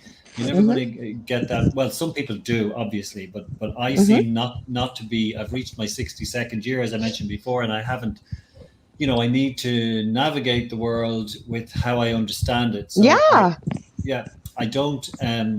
Yes, there are lots of stories that you mentioned earlier about Cromwell and the Civil War, and ghost stories on battlefields, and there is a wonderful story. You talked about reincarnation before, and I, Del will hear this again, but I won't we might mention it in a couple of minutes. That I'm intrigued with. You talked about we may have come from somewhere and we're going back home. When this is finished, in my belief system, I believe that we haven't come from anywhere. That the Darwinian explanation is perfectly acceptable to me. That science can explain everything that happened. I just love the whole. This telescope, this James Webb telescope that looked back 4 billion years last week, and it's even difficult to see how can they look back in time, but that's apparently what happens. So to my mind, everything is explainable by and this is going to annoy so many people, but by scientific or logical means. That's the evidence that I much prefer. So this is my world. My world is I will generally default to the logical explanation, and I get that you guys have just explained things, situations that happen to you, but while it's not explainable, I will much like Del. I will try and find if I was an engineer or a scientist in some way, and I'm not. And this is the problem with the world. You see, we're not all that clever. We're not. That's the world that we live in, that we're all given certain levels of intelligence where we can't. We have to accept certain things because you're not clever enough to work out what's really going on. I don't think that you're not clever enough. I think what it is that maybe it's not. Del and I talk about this often. It's not in your bubble, if you will. There's so much going on in the world, right? That we experience certain things that are close and near to us, and then we see things on the outside that, like you said, you can't explain it. So I'm going to default to logic, because I think that that's human nature. We've got to go somewhere with it. Yeah, but to my mind and to my experience, Lorilei, it's human nature to default to the supernatural a lot quicker than it is to the scientific. With TV, I think because of TV, before That's TV, correct. It wasn't. People would think they were losing their mind. And although it's by the way, we were never looking for the paranormal. The paranormal found us, and how this happened. Yeah. And it started with a dream 16 years ago that is so real, Tom, that I feel like I had it 10 minutes ago. And I will tell you, something appeared to me that told me it was demonic. I can tell you what it was wearing, what it looked like, what color hair, what color eyes, the whole bit. It tried to get me to follow it. And I've had people even say, well, maybe that was your subconscious and, your religious dogma that you learned as a child. Maybe. I can't say no. It seemed very real, but it very gave real me its to name, you, gave me its name, gave me its animal form. And of course, I did not agree to follow it. I can't say on air what I told it to do, but it was not nice. And then it laughed at me and said, well, when I said to leave, And I didn't say it that nicely. It went, Yeah. oh, no, no, no, no, no. Every time you see a crow or raven, you'll know who it is. Now, with our Catholic background, Dell's been baptized in 3 religions. He also knows Catholicism. The Yes. name I had been given, I had never heard of in all the years of going to church and Catholic school and everything else. Okay. And Okay. he So you couldn't make it up. No, he spelt it for me. Okay. Okay. Yeah. So I looked and I looked and I looked and I looked. And when I woke up from this dream, like I told Dell about it, because we were just friends at this time, I woke up shaking, crying, and in a sweat. That's not me. And to remember it with every detail like I do now still. But the scary part is, and tell me how this happened, 10 years later, because I get people, like I said, contacting me with, needing a little bit of help or maybe information or what have you. And they had come across some type of name. They wanted to know, was it within this dogma? Is it demonic? And this was the name. Well, no, they gave me a name. It wasn't the name I was given. Yeah. Okay. It started with an M. The name I was given started with a few letters afterwards. I don't say it. I do believe scientifically in energy. Not giving it the attention. But anyways, as I'm looking up the name they gave me, there on the page was the exact spelling, the exact name, the exact animal form, and what have you with the lore. How do we explain that? Well, I can't, and I'm not going to try. But I said it's crazy. That's why I said I could never question what you're saying. No, exactly. But can I just say, so I have opinions on what you've just said, because I have opinions on everything. I want to hear it. So, again, it's a situation that doesn't, easily bring forth an explanation, because again, you're exceptionally sincere in what you say, and you experience this in your opinion, and I don't know how to deal with that on a. Plus, you weren't in my dream, right, Tom? Well, maybe tonight, Lorilei.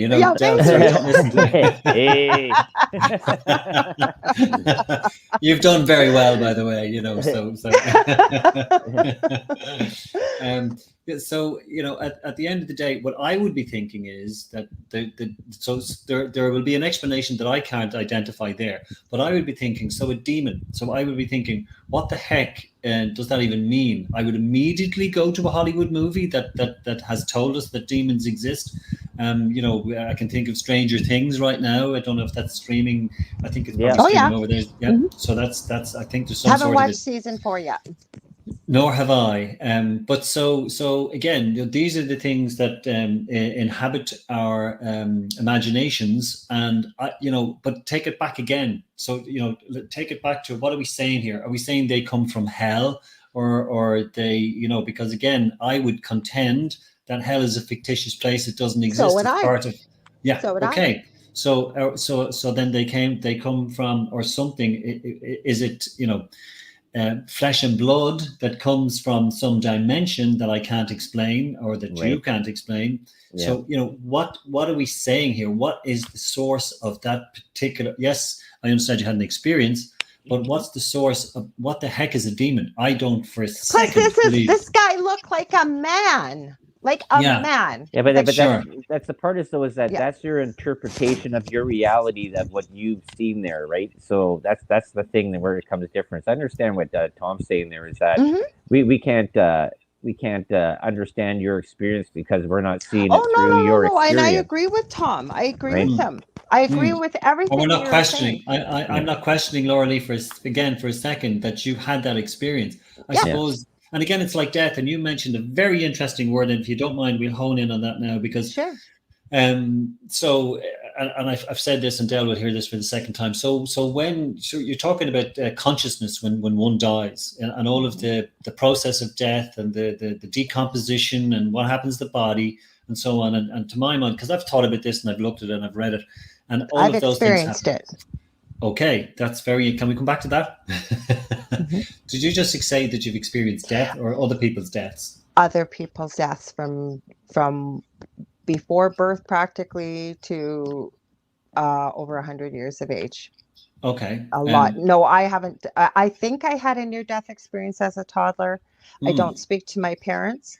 So, but as I understand it, I do believe I have had one as about almost 3-year-old. Well, that's wonderful, and it's brilliant to be able to harness that, and because it's obviously shaped you in some way at such an early age. I haven't at any age had anything like that, and again, like whoever has had, they're either very lucky or they're blessed in some way that they can relate to that and make that form their opinions. I unfortunately I'm working in that bubble where I've got more questions, so many more questions than answers. So but when you talk about energy, that's what I think is the key to this paranormal afterlife, and if you want to throw in demons as well, because as far as I'm concerned, the human species exists on Earth. And then we spoke before about other planets and other potential life forms and other potential galaxies and universes and parallel dimensions. But when it comes to energy in this world or in this Earth, that's the key to me to where something can be explained, because I believe what I believe in, and I think it's a fact, is that energy actually doesn't dissipate. I'm writing that right down, the law of physics. I know Del wants to say something when you're finished, and I'll write that down. Sure. It's just, I think we have enough energy, and this has nothing to do with consciousness or the human physical system. We have enough energy to light a bulb that's something like 20 or 30 watts, energy, which is very separate. So where does that go when you die? That's a rhetorical question. I just wrote that question down. Where do we go then? Because law of physics, then I'll stop Del because I know you got a big thing to say there.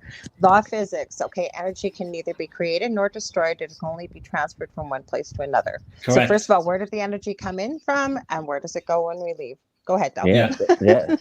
I just wanted to go back to this one part there. When it comes into suggestion, and that was when I came in there, you guys were talking about Darren Brown.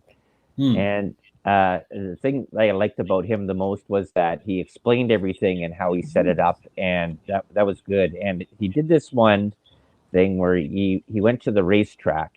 I started to tell it about the beer store. I didn't want to say too much. No, but Del will tell it much better. I didn't know if you wanted people to know.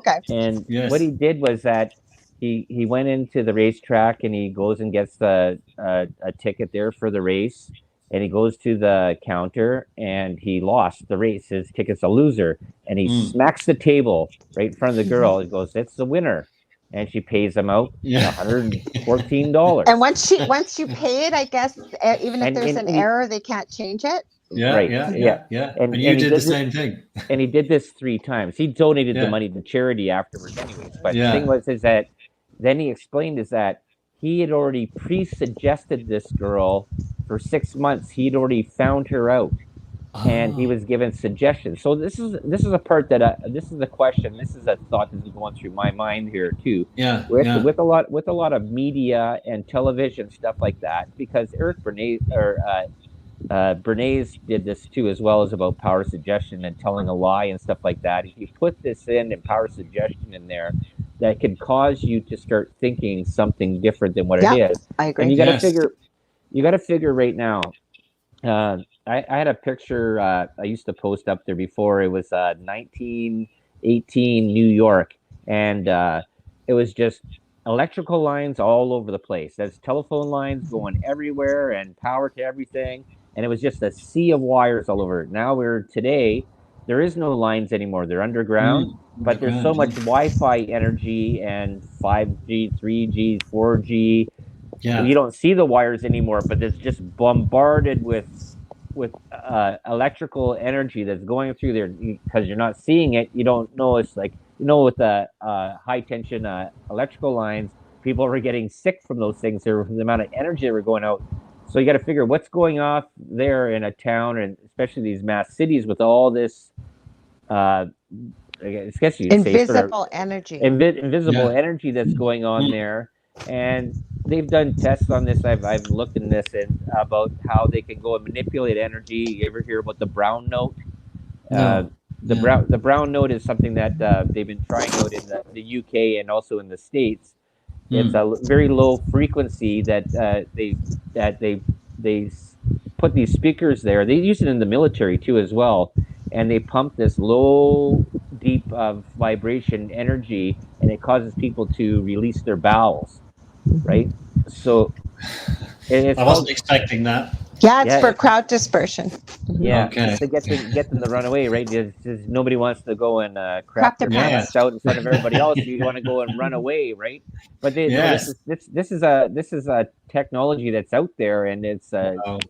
yeah, it's amazing how I think Tesla was on this whole thing there with when he was talking about 3, 6, and 9, and then he said with energy modulation, fluctuation, frequency, that there was so much more that can be sort of done with this stuff. That's the whole, but that's where he basically came up with AC current though, and but there's other things. There was that if you look back in the past, a lot of stuff with churches and that is with the hymns and the way the spires were and the way that the church Yeah. chapels inside were to Okay. resonate to Yeah. cause a vibration Yeah. and to cause a feeling. And that's why certain songs are done in certain ways. Yeah, like they that's why they always said like the devil's note in the blues, right? That had dropped the quarter note, and it sort of was a dissonant to it, right? That was away from the angelic note to the dissonant note. And there's a lot, like I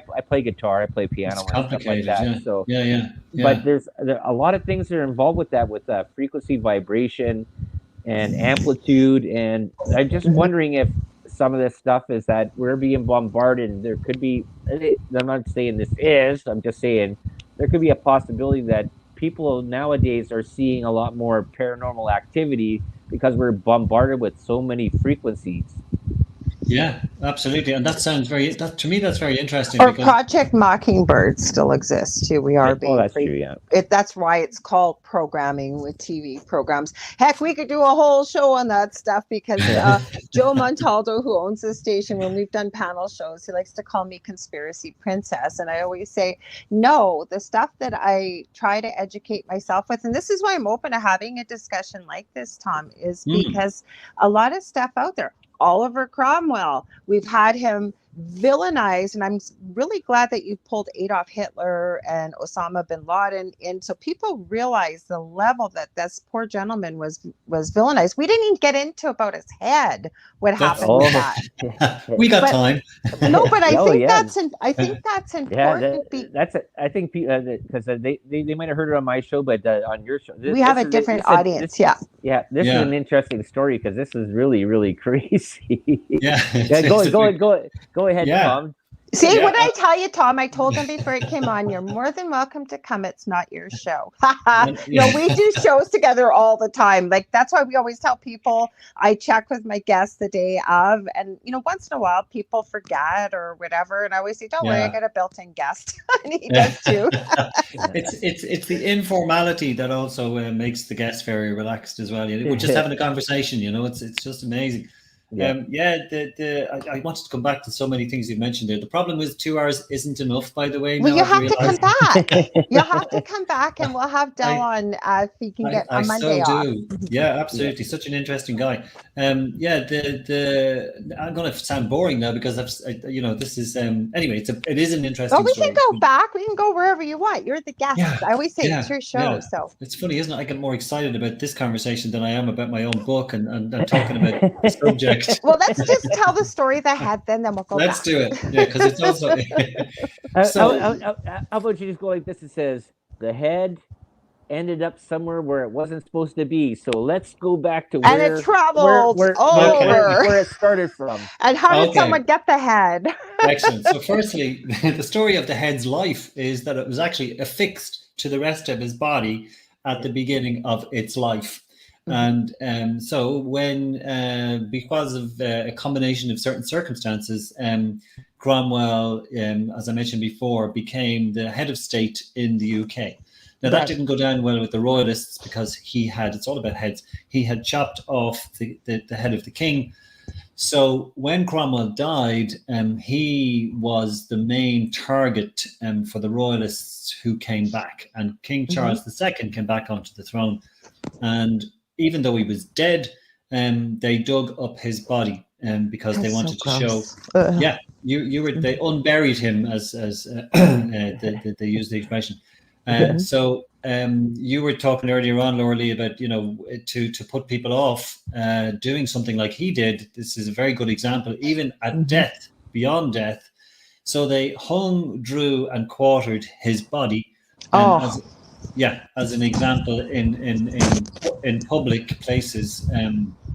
So nothing sends a message like a public drawing and quartering. And this is 2 years after he's dead, So, so this dear God, emphatic.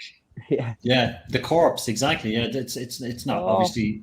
It's to cause absolute, horror. Yeah, in the world. Anyway, so London, 1660 this was, and so everybody knows it's Cromwell. They're decapitating. It took 6 blows to chop the head off because the head has those marks on the back wherever he was cut off. And so anyway, they put the head, just to sort of emphasize the fact that he's dead, on a railing outside Westminster Hall. And this is Googleable. There's a picture that actually is on the internet with the spike still through his skull, because it comes to that, and I'll explain how that happened. But anyway, a storm came about in 20 years later in the 1680s.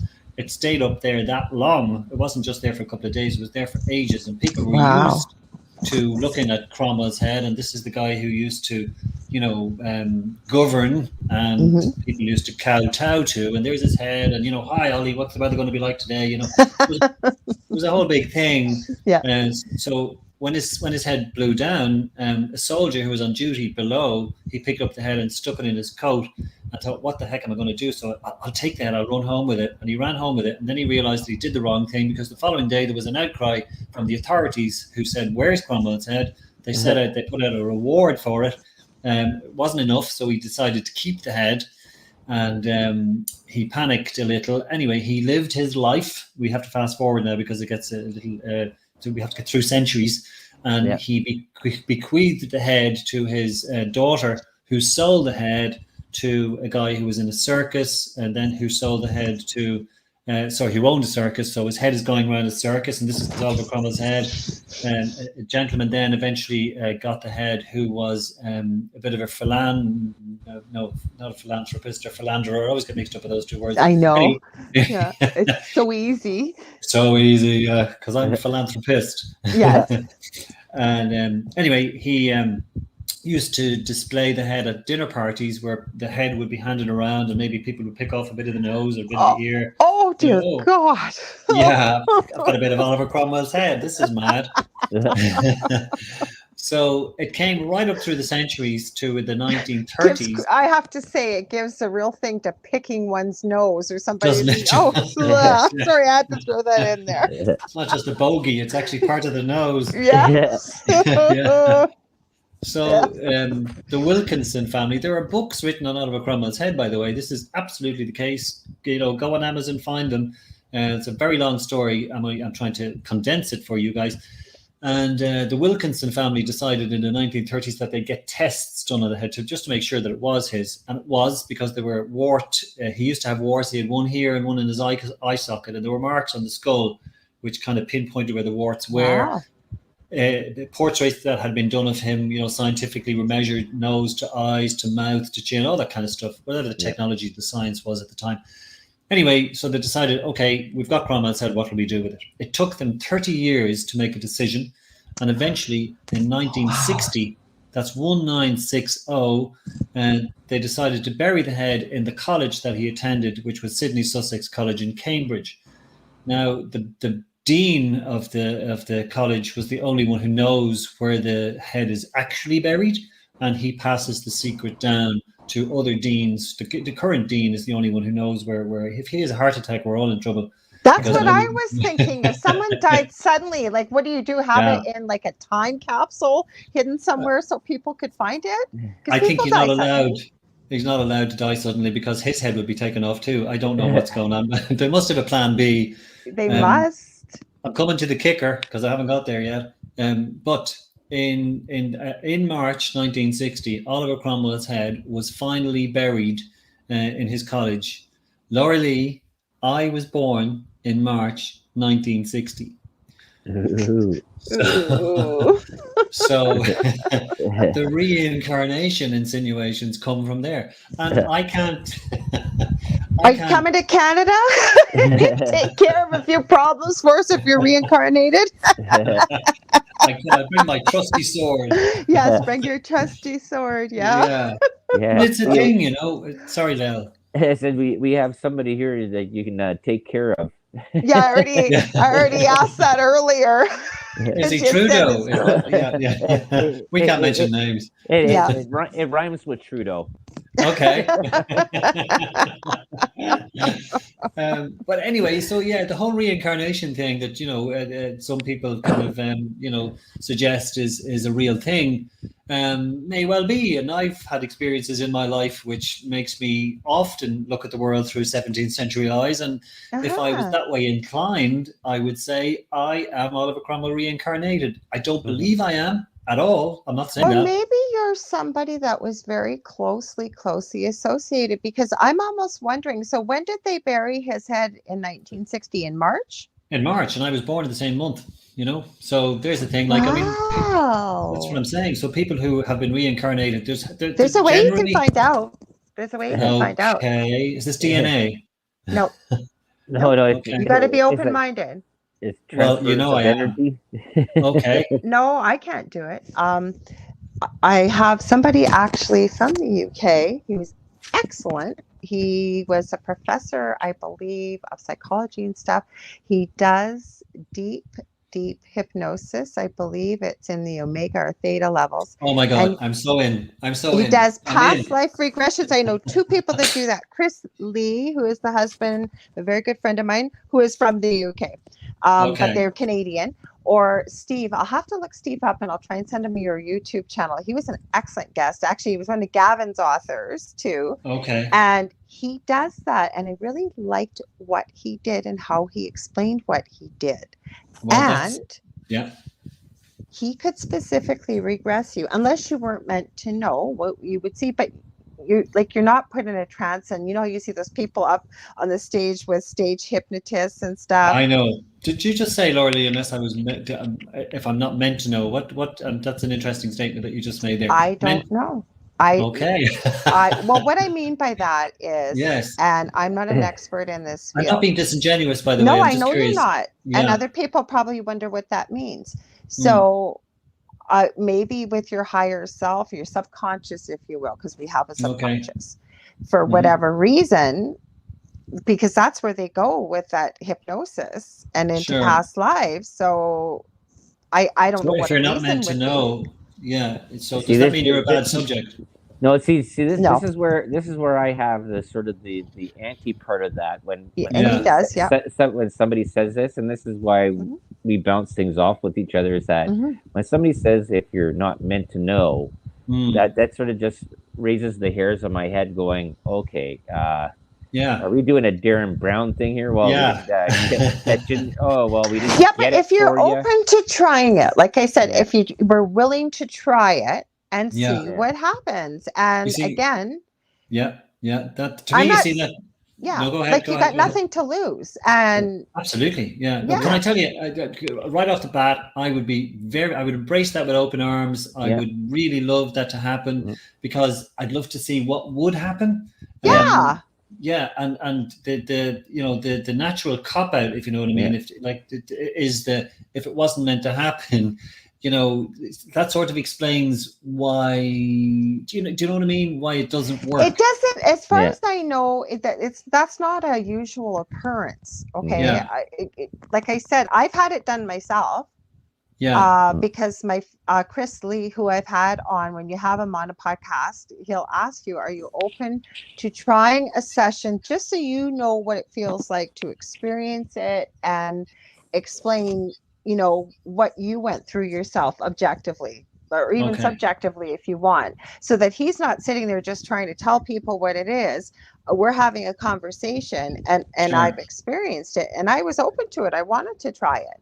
Well, this is one thing that I always find really interesting when anybody does these things about past life regressions. Okay, nobody ends up coming up that they were a pig farmer in Iowa, or that's not true. Or they were they were a shepherd out in Russia with llamas and stuff or whatever they had out there. I don't know what you're watching, but depending on everybody was like, oh, I was like the royal guard to Princess Cleopatra. Diana. I was Princess Diana. Do you remember you had a Princess Diana case? Yeah.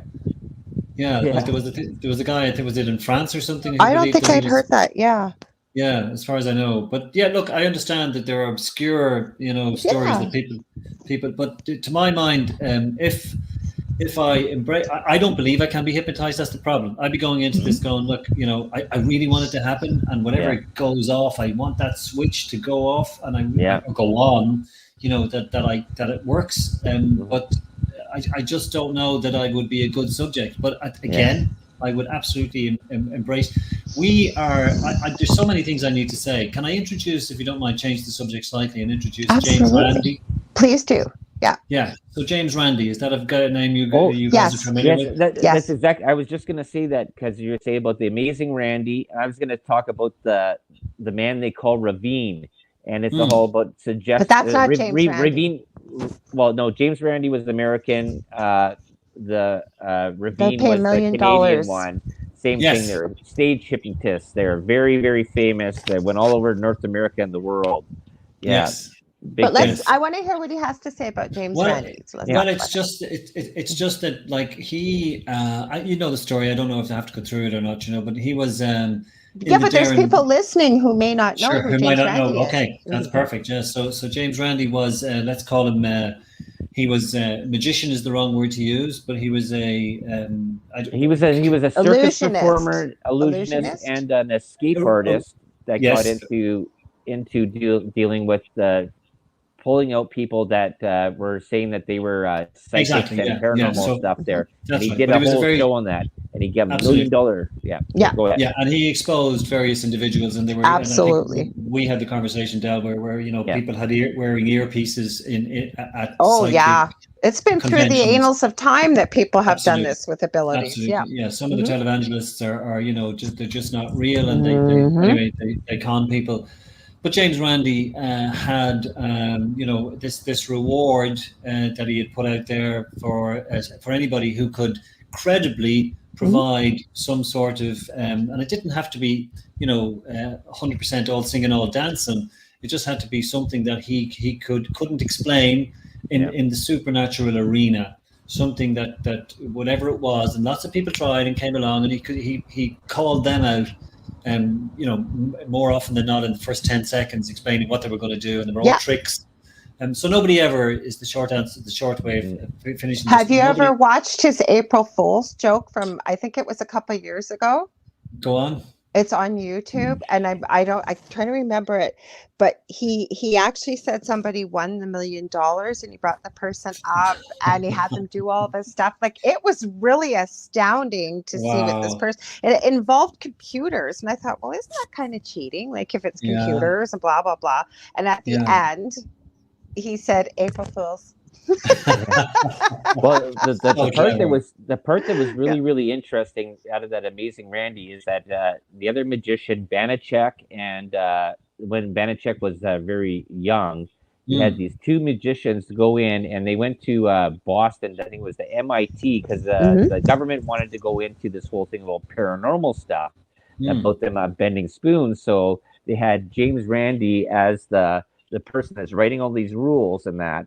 And then these two guys that were his apprentices that the university and the government didn't know were his apprentices, went in there, and they went in and they would sneak in the middle of the night, and they'd bend and break the spoons and do all this stuff there. And it's great. I have a problem with spoon bending. It's a really interesting documentary, because he explains this whole thing, and he explains about the $1 million challenge. And then it goes into his life about how he was duped by his boyfriend and stuff like that, who was somebody else. That was really interesting. I have a problem with spoon bending, because I had something else in my mind that spoon bending was going on, like literally focusing and watching the spoon bend. And, I forget who was talking about it. I thought, well, I got to see what they're talking about. And when I looked at what these people were doing, I'm going, really?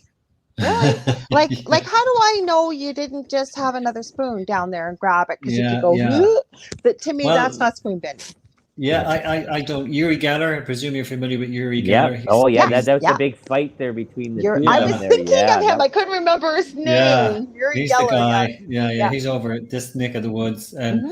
And I'm just watching the time, so there's a couple of things I need to get in, if that's okay. Let's go for it. You have to come, but please come back again, Tom. Well, can I hope so. I thank you. You're so good to invite me back. But there's one, if we do come back, and can I suggest a topic that may take up some time? It's nothing to do with Cromwell. No It's worries. basically very little to do with paranormal activity, but it is in this arena. And maybe you've heard of it, maybe you haven't. We can talk about whatever you like. Like, as you Okay. can see, Del and I can talk about all kinds of things. So, and you're the guest, so you choose the topic. But please, let's slip in what you want to talk about. Get in here for the last few minutes.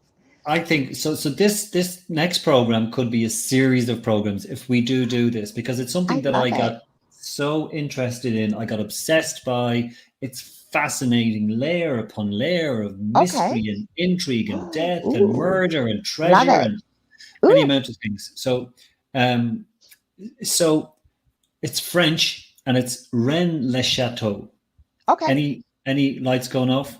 Yeah, that name sounds I've very heard that familiar to me. name. Yeah. And Del and I do series, by the way, together. We used to do shows back to back or one night up. So we could do that, couldn't we, Del, with Tom? Just so what you need to do is, if it's okay, and I'm encouraging you on a live show, so you can't say no, because so you've heard of the Da Vinci Code. Oh, yes. Okay. So now we're in the ballpark. Okay. Yeah. So the Da Vinci Code was born out of the Rennes-le-Château story.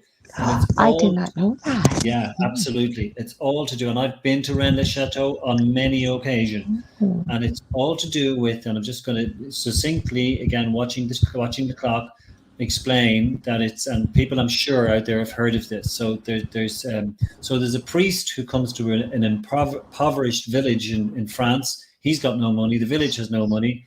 And within a very short space of time, something like 6 or 8 years, he has the equivalent of these days $3 million, which he, reforms the whole village. He builds a church, he builds a villa, and that's where the intrigue is sourced.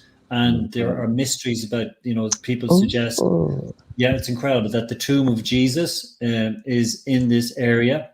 And the Merovingian, there's a whole bunch of... Exactly. The Cathars, correct. Are you the Rosicrucians, yeah. See, I told you we could talk about it. We just don't always talk. We could talk about this, definitely. And the Priory of Sion. The bloodline of Jesus. Yes. All of those. And just to sort of, again, watching the time, I had a moment to myself one day in the middle of Rennes-le-Château where I had read several books, and there are documentaries out there, and the documentaries are amazing. Henry Lincoln, who wrote The Holy Blood and the Holy Grail, with two other, you really need to read that. Okay, I'm writing it down.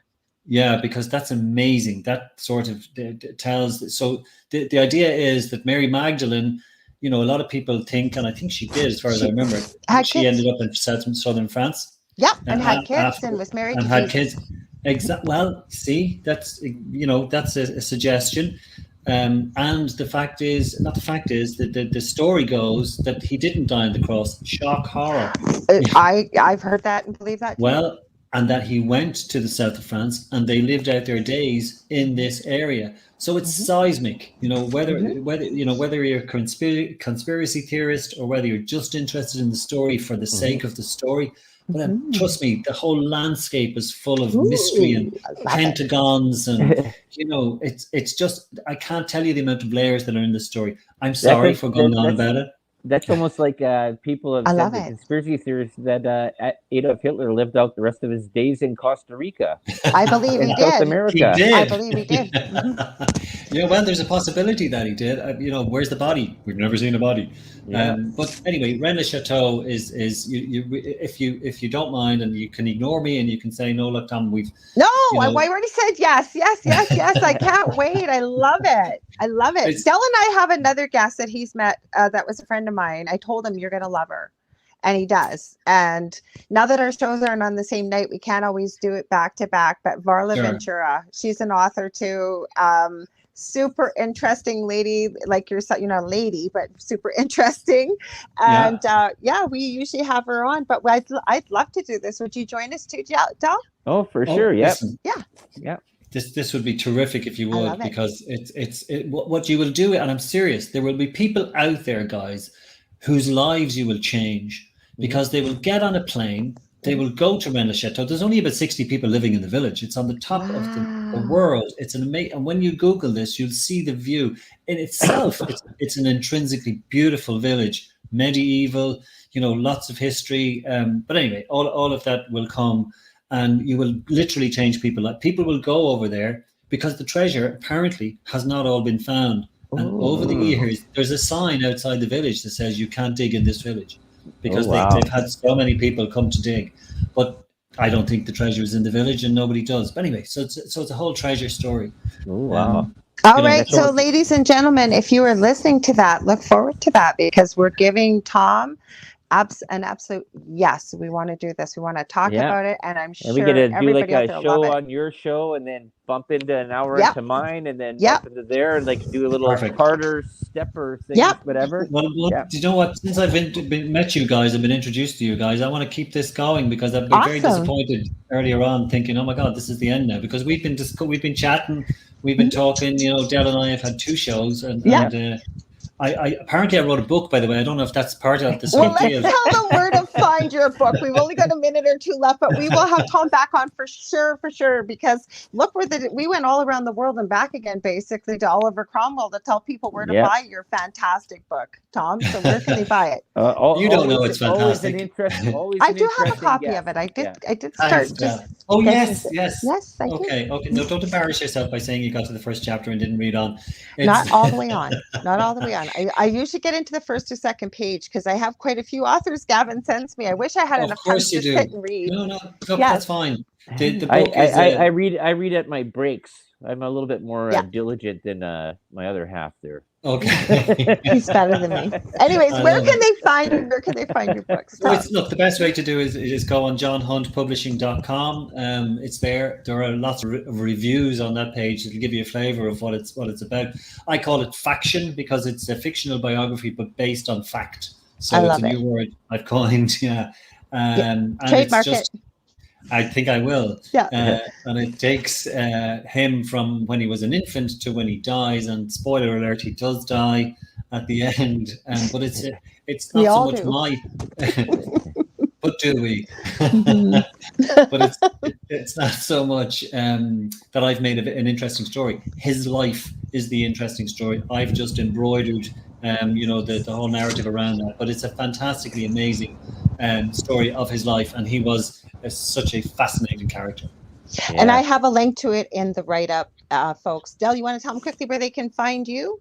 Yes, you can find me Thursdays at 7 p.m. Eastern time, and going to have Big Jim back on again, and we're going into the blood diamond African trade. Ooh. Sounds exciting, you guys. You don't want to miss that. Big Jim's always got great stories. And I want to thank you all for being here. As always, I'm sending you all so much love and light. We will be back next Monday, same time, same space. I meant to note who I'm having on. I do have a guest. It's a female, and I think it's one of Gavin's authors. I'm getting caught up here. I was only booking week to week with the summer, or before the summer, and with what was going on. But now we're starting to get in more of a regular schedule. So again, thank you so much, Tom.